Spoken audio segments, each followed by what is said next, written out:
오늘 우리에게 주신 하나님 말씀 고린도후서 5장 15절의 말씀입니다. 제가 가진 성경책은 신약 290쪽에 있습니다.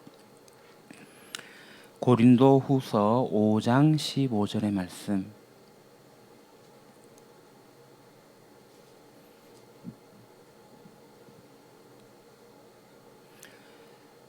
성경책이 없으신 분은 앞에 화면을 보셔도 되겠습니다. 봉독하겠습니다.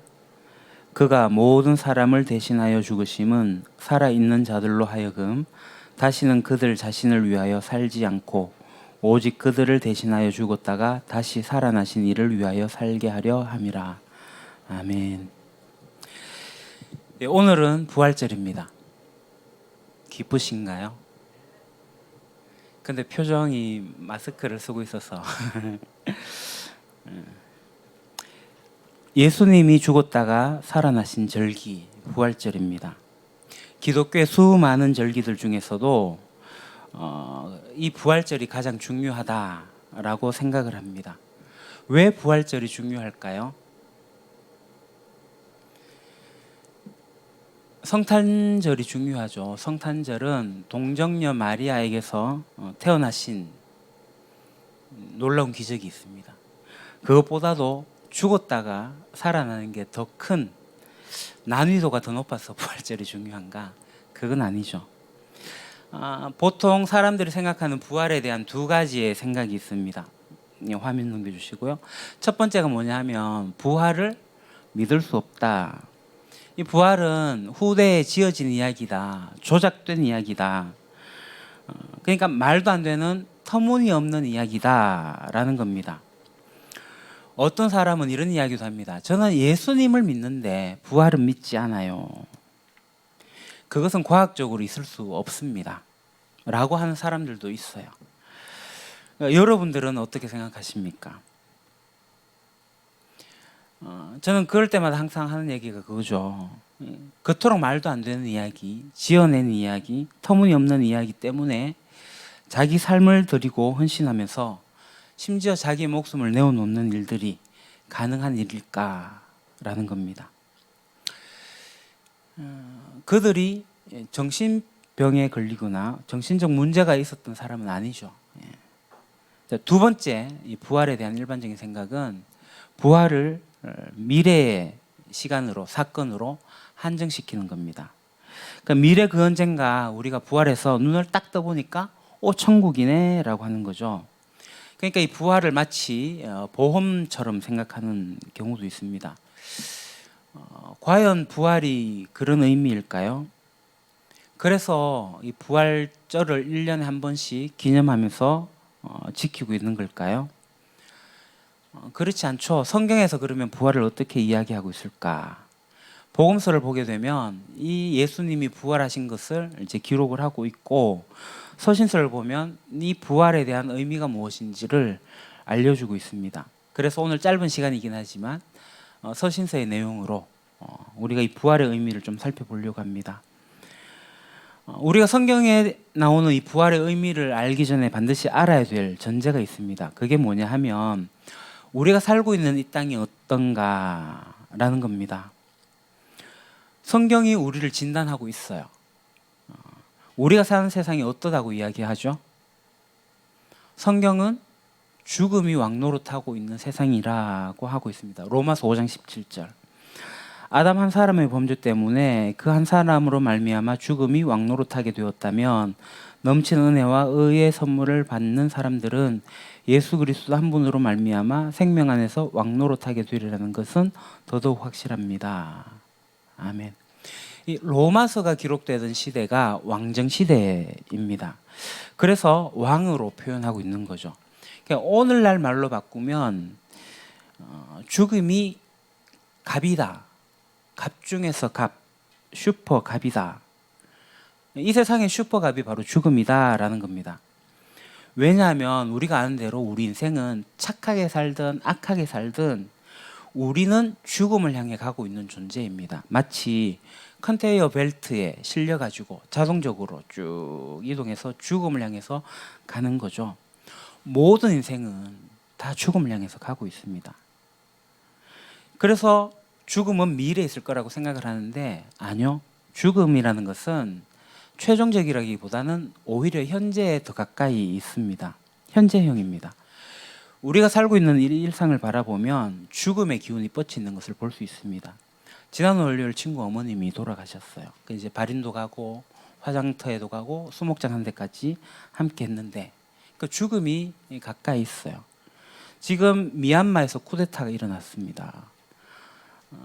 수류탄에 의해서 510명이 희생당했다는 기사를 봤습니다. 많은 사람들이 죽고 있어요. 좀 지난 일이긴 하지만 정인이 사건, 아동학대로 죽는 일이 있습니다. 이게 새삼스러우신가요? 새삼스럽지 않죠.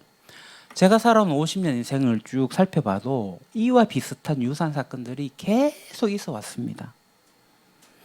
우리 한국 기독교 역사를 보게 되면요. 불과 100여 년 전의 이야기인데요. 외국인 선교사들이 한양에 와가지고 본 게 뭐냐면 아이들이 길거리에 버려져 있고 여인네들이 길거리에 버려져 있었던 거예요. 왜 나왔냐? 사지를 봤는데 불길하다고, 콜레라 걸렸다고 길거리에 막 버린 일들이 생겼어요. 그래서 선교사들이 여인들을 모아서 살고 아이들을 모아갖고 살았어요. 그게 고아원입니다. 아마 그때 당시에도 SNS가 있으면 보도가 되었겠죠. 그러니까 우리 주변에 일어나고 있는 일들이 사실은 새삼스럽지가 않습니다. 죽음이 왕노릇하고 있고요. 죽음이 슈퍼갑으로 있는 이 세상 여러 단면들이 있어요. 그러니까 이 죽음은 우리 인생의 최종 목표가 되겠죠. 그렇지만 우리 현재의 삶에도 이 죽음은 도사리고 있습니다. 그리고 생각보다 많은 사람들이 자기의 삶의 동기, 자기의 삶을 견인하고 있는 그 이유가 뭐냐면 이 죽음에 대한 두려움이에요. 그러니까 자녀를 키울 때나 노후나 건강 같은 내 인생의 많은 부분을 생각하게 될 때 그 동기가 죽음이라는 거죠. 그럼 이 죽음이 뭐예요?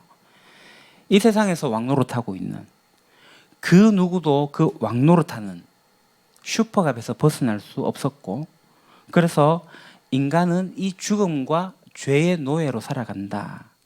거기에 속해 있는 존재였다라는 겁니다. 그게 우리의 존재 양식이었습니다. 그런데 예수님이 어떻게 하셨어요? 예수님 우리에게 하신 약속이 있습니다. 마태복음 16장 18절에 보게 되면요. 제자들을 불러서 이렇게 얘기합니다. 나도 너에게 말한다. 너는 베드로다. 나는 이 반석 위에다가 내 교회를 세우겠다. 죽음의 세력이 그것을 이기지 못할 것이다. 죽음의 권세, 죽음이 왕노릇하는 것들이 이 교회에서 이기지 못할 거다. 예수님께서 제자들에게 약속하셨어요. 그래서 우리가 아는 대로 예수님이 이 약속을 지키기 위해 가지고 하신 게 뭐죠? 바로 죽음과 정면 승부하신 거예요. 그래서 로마서 6장 9절을 보게 되면 죽음을 패하신 게 아니라, 죽음에게 패한 게 아니라 죽음을 이기셨어요. 6장 9절 봅시다. 우리가 알기로 그리스도께서는 죽은 사람들 가운데서 살아나셔서 다시는 죽지 않으시며 다시는 죽음이 그를 지배하지 못합니다. 죽음이 예수님 앞에서 패배했어요. 그래서 이 세상 최고의 갑이었고 왕이었던 그 죽음이 이제는 그 왕좌에서 퇴출당하고 축출당했다는 것이 성경의 이야기입니다. 그럼 이 땅 가운데서 어떤 일이 일어난 거죠? 죽음은 아웃, 생명 출발입니다. 로마서 6장 22절, 23절. 이제 여러분은 죄에서 해방을 받고 하나님의 종이 되어서 거룩함에 이르는 삶의 열매를 맺고 있습니다. 그 마지막은 영원한 생명입니다. 죄의 삭은 죽음이요 하나님의 선물은 우리 주 예수 그리스도 안에서 누리는 영원한 생명입니다. 이 말씀에서 뭐라고 하시죠?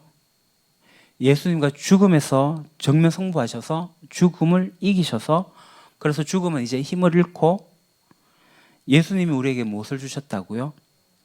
죄의 노예로 살던 우리를 해방의 은혜를 주셨다는 거예요. 해방. 그래서 우리에게 뭐가 시작되었다고요? 죽음이 아니라 생명이 시작되었다. 그 마지막은 뭐죠? 영원한 생명이 있습니다. 그렇기 때문에 우리가 무엇을 믿느냐? 예수님이 이 일을 하셨다고 우리가 믿습니다. 그래서 예수님 하신 이 일을 우리가 받아들인 사람들이기 때문에 우리는 죽음이 두렵지 않습니다.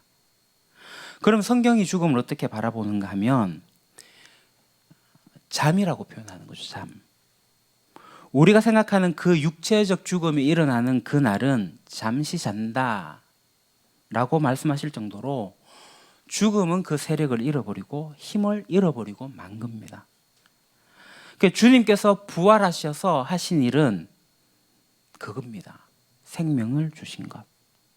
그래서 죽음이 이제 우리 안에서 왕노릇하지 못하고 우리 안에서 생명이 시작이 되었고 그 생명으로 말미암아서 우리는 더 이상 죄의 노예, 죽음의 노예로 살아가는 게 아니라 생명의 삶으로 바뀌었다는 것입니다.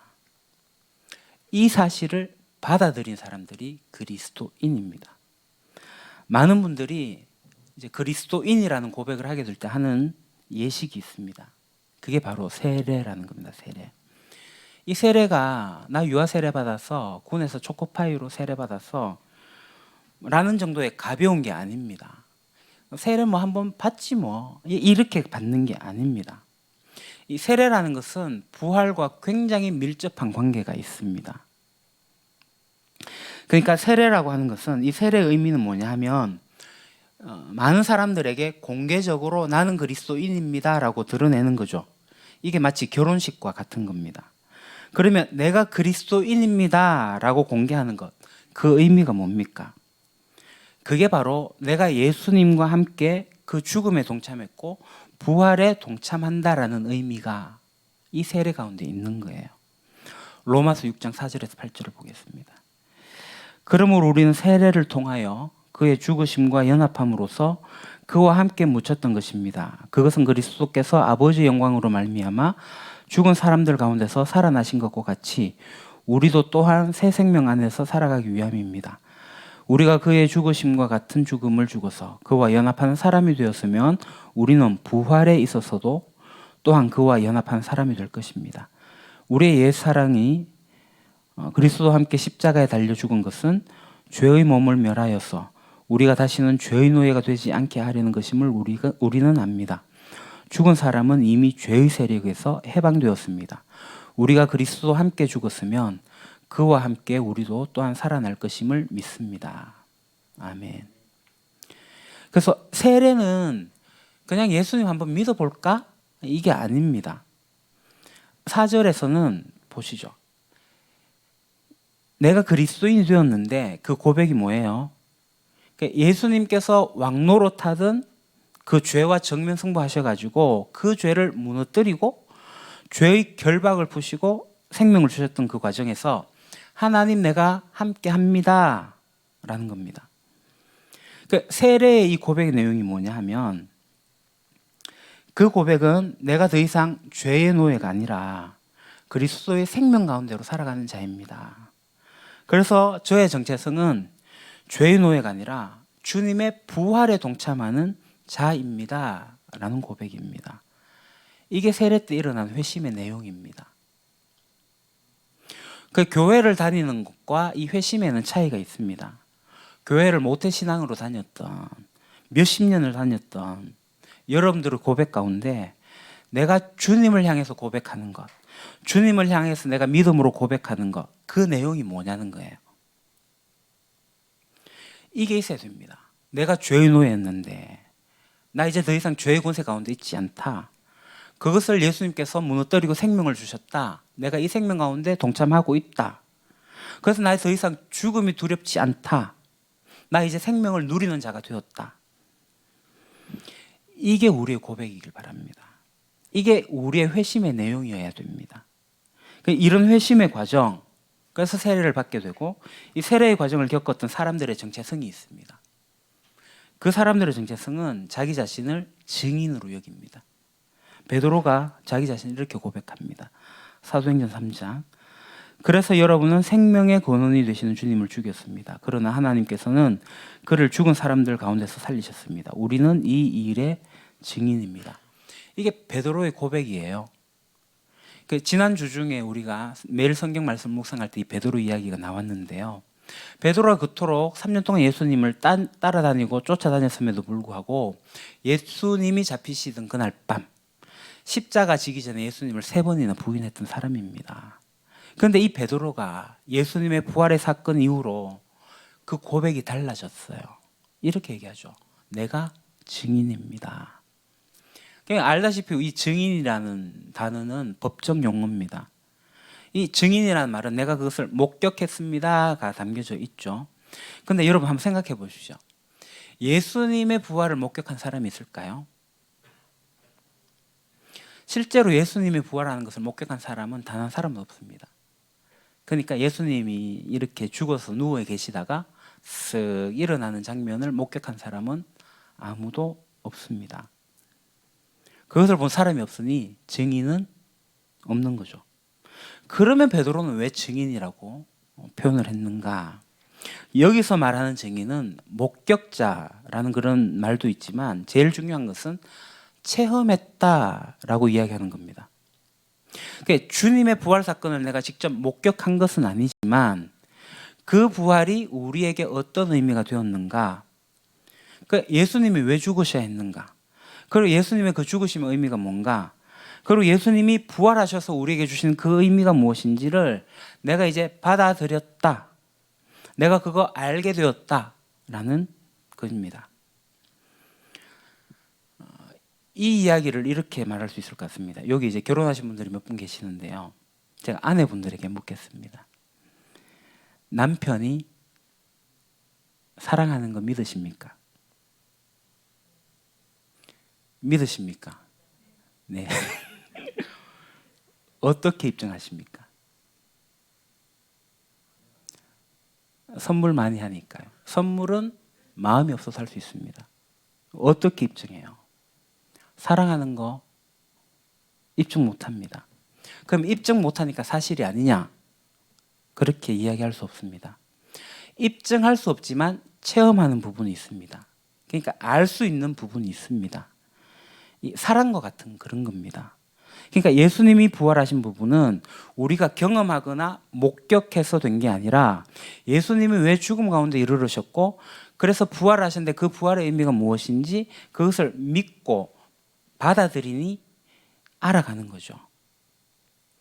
왜 기적을 행하실 수 있는 분이 왜 십자가를 지셔야 했는가? 그래서 그 죽음 가운데서 우리에게 무엇을 주고 싶어 하셨는가? 그때 우리의 상태가 어떠했는가? 그 예수님의 마음을 우리가 체험하는 것. 그래서 우리가 부활의 증인이 되는 겁니다.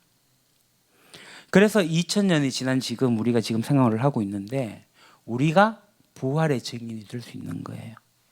목격하고 봤기 때문에 증인이 되는 게 아니라 내가 예수님을 알게 되고 예수님 밖에 있었던 내 모습이 어땠는지를 절감하고 그래서 그때 가운데 내가 죄의 권세 가운데 있었던 모습을 얼마나 위협적인지 알고 내가 죄 가운데서 얼마나 허무하게 살아갈 수밖에 없는 존재인지를 알고 그 가운데 있는 나를 구원해 주시고 나에게 생명을 주시고 인생을 다르게 살아갈 수 있는 길을 제시해 주신 분, 그 방법을 열어주시고 알아가게 해주신 분. 그래서 그 부활은 남의 이야기가 아니라 이제 나의 이야기, 마이 스토리가 되는 겁니다. 그렇게 되기 시작한 사람들이 고백하는 것. 나는 부활의 증인이다. 그래서 부활을 체험한 사람들. 서신서나 성경에 보는 많은 일들이 어떻게 되었죠? 그 부활이 자기 것이 된 사람들이 고백을 합니다.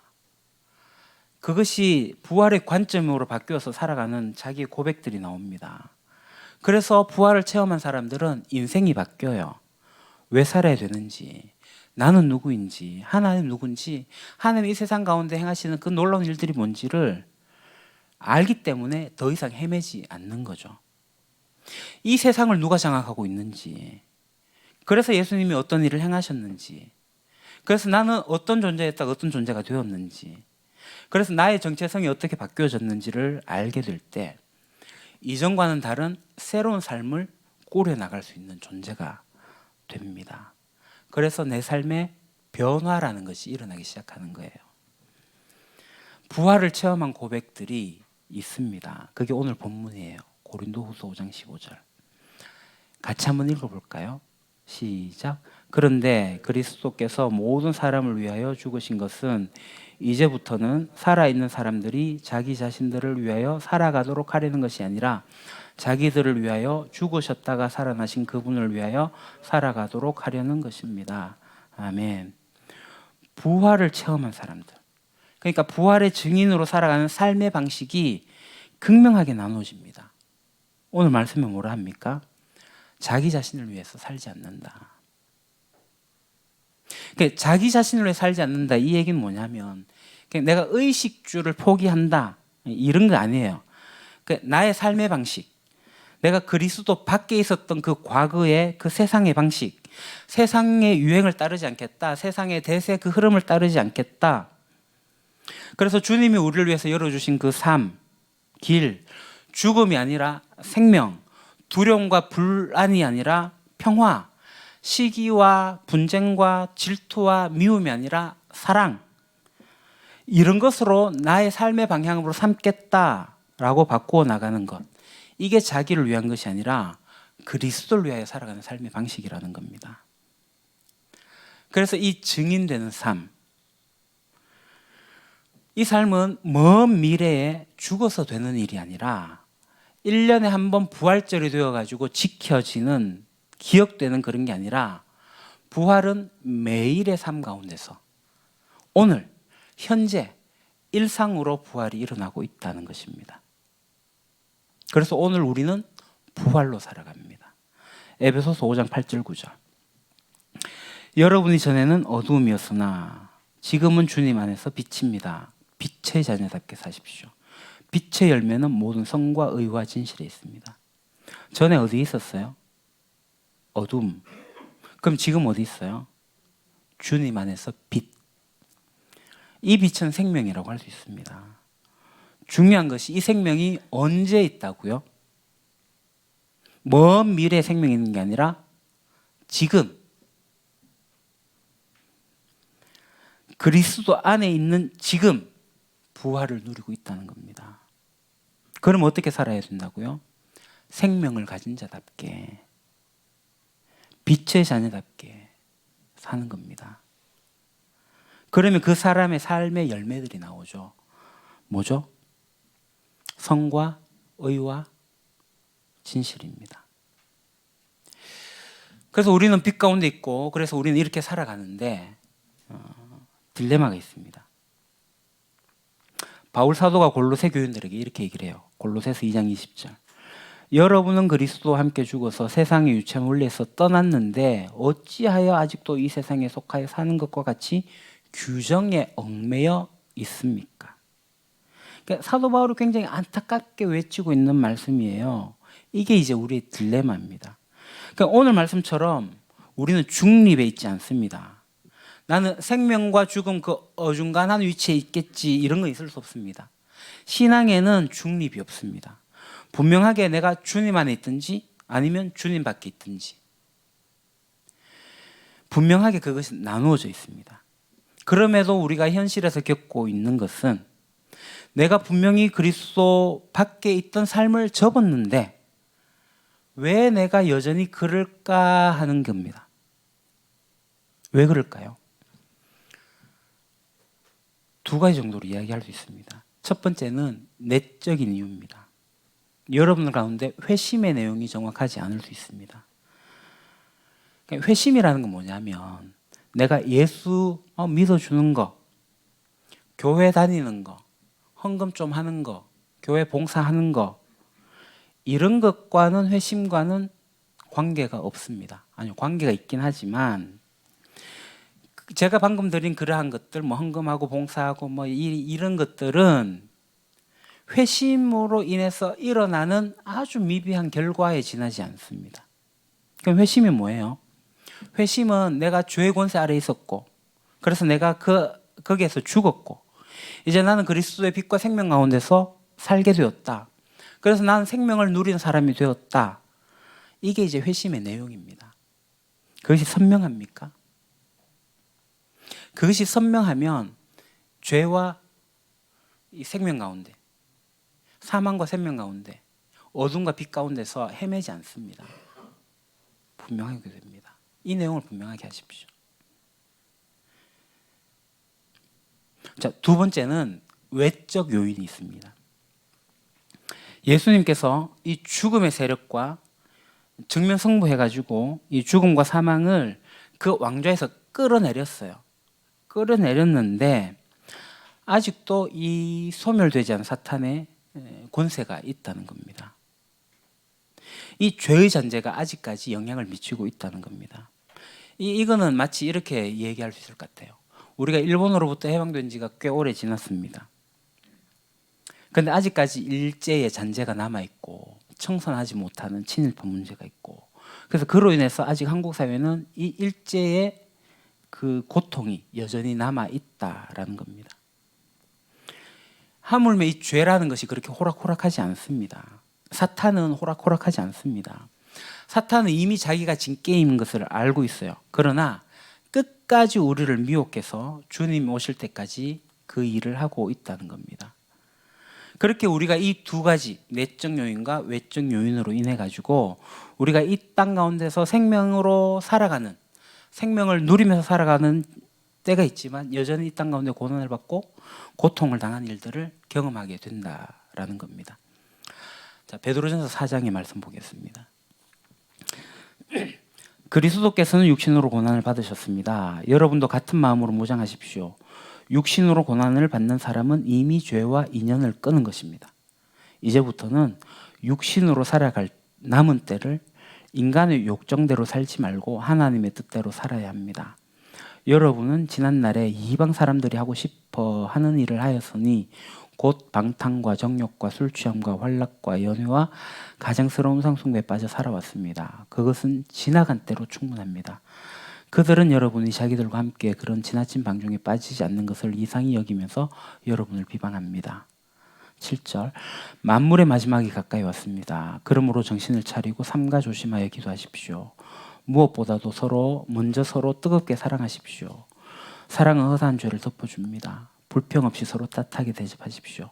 각 사람은 은사를 받은 대로 하나님의 여러 가지 은혜를 맡은 선한 관리인으로서 서로 봉사하십시오. 아멘. 베드로전서 이 4장에 나오는 이 마지막에 이 말씀을 좀 기억하면 좋겠습니다. 무엇으로 얘기하죠?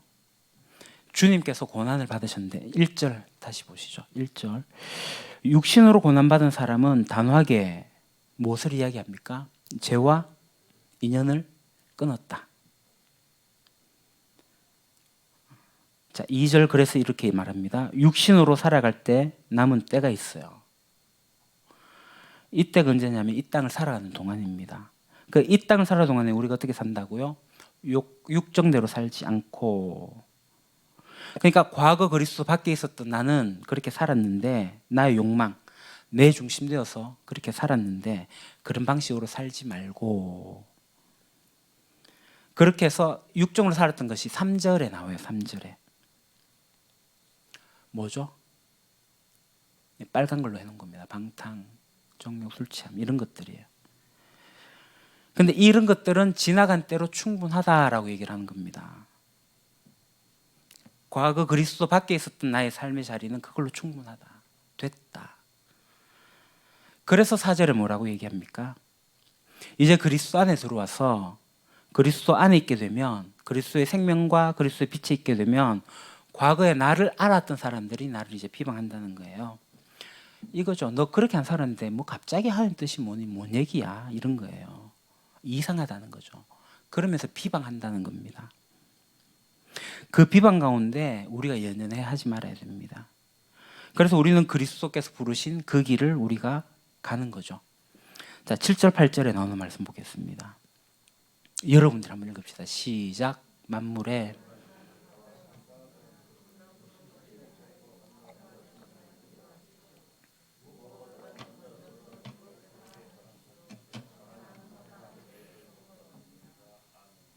다음 9절 10절.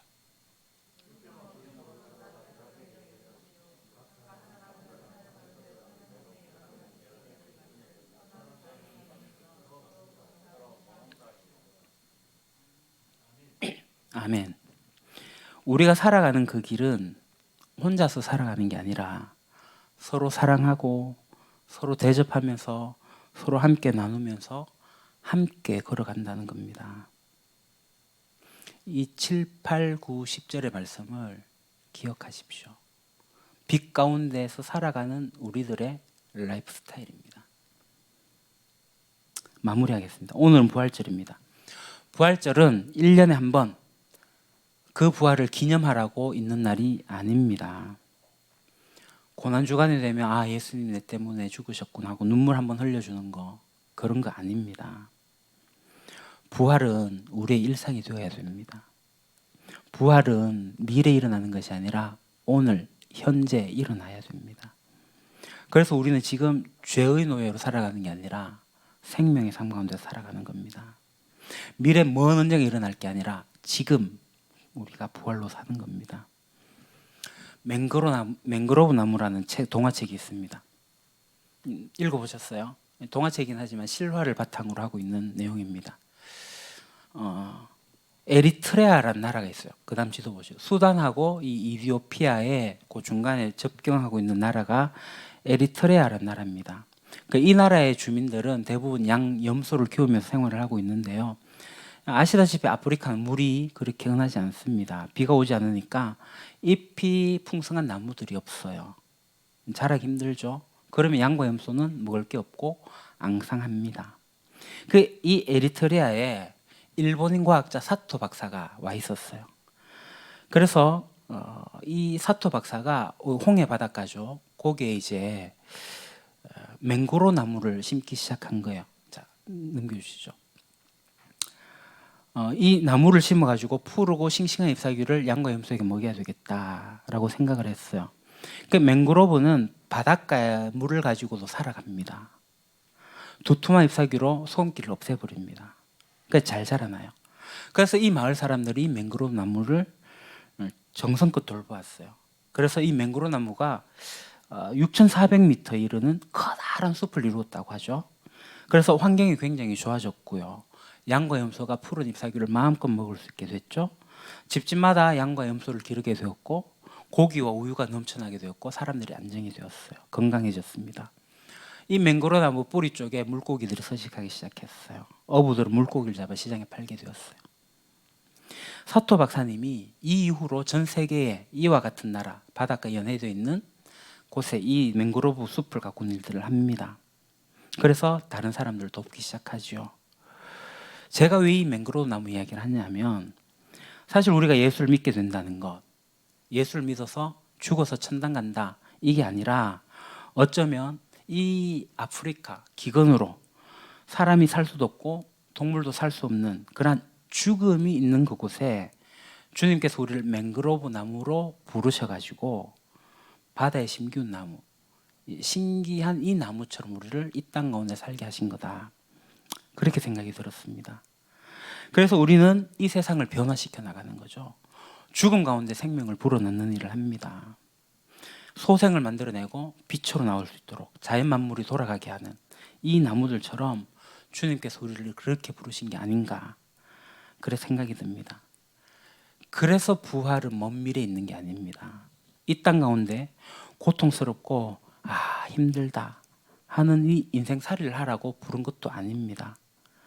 주님께서 우리를 그 고통의 땅에 부르셔가지고 이 맹그로브 나무처럼 그보다 더한 일을 할 수 있도록 이 죽음의 땅에서 생명을 불어넣는 일을 하도록 우리를 부르셨다고 저는 믿습니다.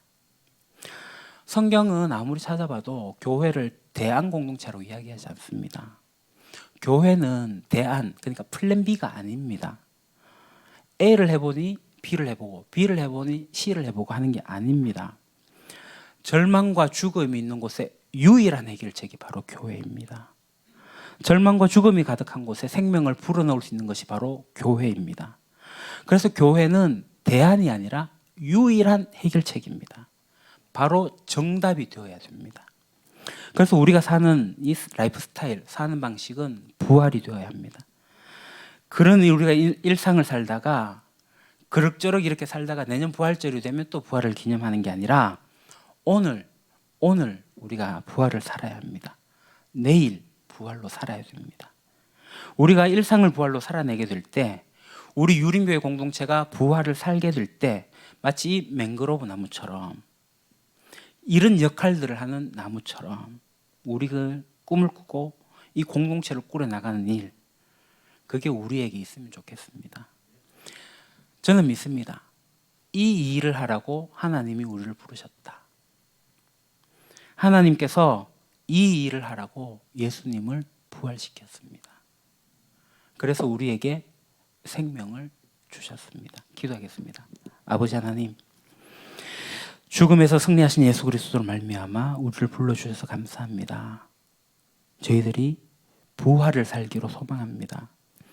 죽음이 아닌 생명으로, 미움과 다툼이 아닌 사랑으로, 절망이 아닌 희망으로, 분열이 아닌 화해로 살아가기를 소망합니다.